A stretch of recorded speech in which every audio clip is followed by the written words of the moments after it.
Now I'd like for us to look at our open chords. There are two types of chords in a physical sense that we make on a guitar. One, the open chord that we're going to look at now, juxtaposed to what's called a bar chord. Open chords have the bar provided with the nut of the guitar. But a bar chord, we literally take the place of the nut by using our first finger and bring the open chords up the neck. By barring, hence those are called bar chords, and we'll get into those in the coming lessons. But for our open chords, I want us to start, especially if you're a beginner, with kind of our primary colors. I like to say the E, E minor, E7, the A minor, A7, and the D, D minor, and D7. Our E chord gets its name, or its root, from the E string.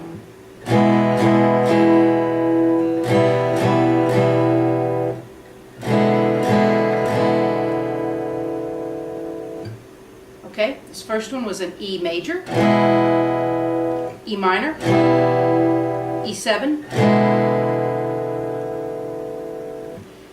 Then our next set of chords are our A chords. A major, A minor, and A7. And they get their name, or their root, from the A string. And then we have our D, D minor, and D7. And the D chord gets its name, or the root, from the D string. Now when you listen to these chords, major, and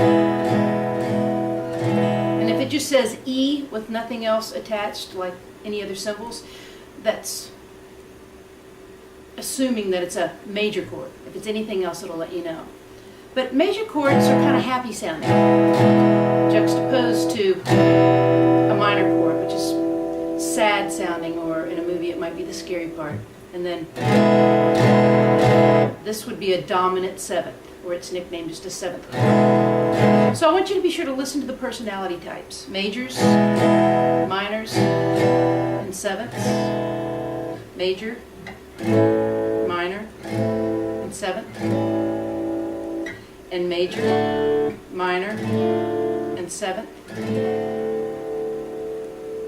Okay, on our next page, a more expanded version where there's more chords listed. And I've included on this page all of the practical open chords for you to begin learning. E, E minor, E7, E minor 7. And all of the E chords get their name, or their root, from the E string. Now for our A's. A. And make sure that you get as close to the fret as possible. You're just going to have to squeeze your fingers in. This first finger isn't going to be able to get nearly as close to the fret as your third finger. So there's your A, A minor, A7, A minor 7, and A major 7. If there's an X above a string, that means that string is not included in the chord, so don't play it.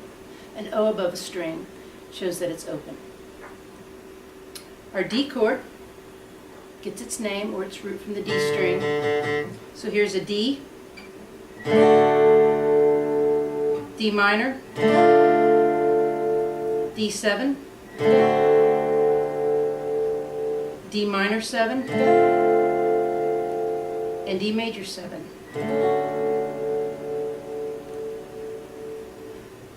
C chord, and this is a C note, so that's the root of your C chord. C7, C major 7. And here's a chord, C add 9. I just threw that in. Here's a B7,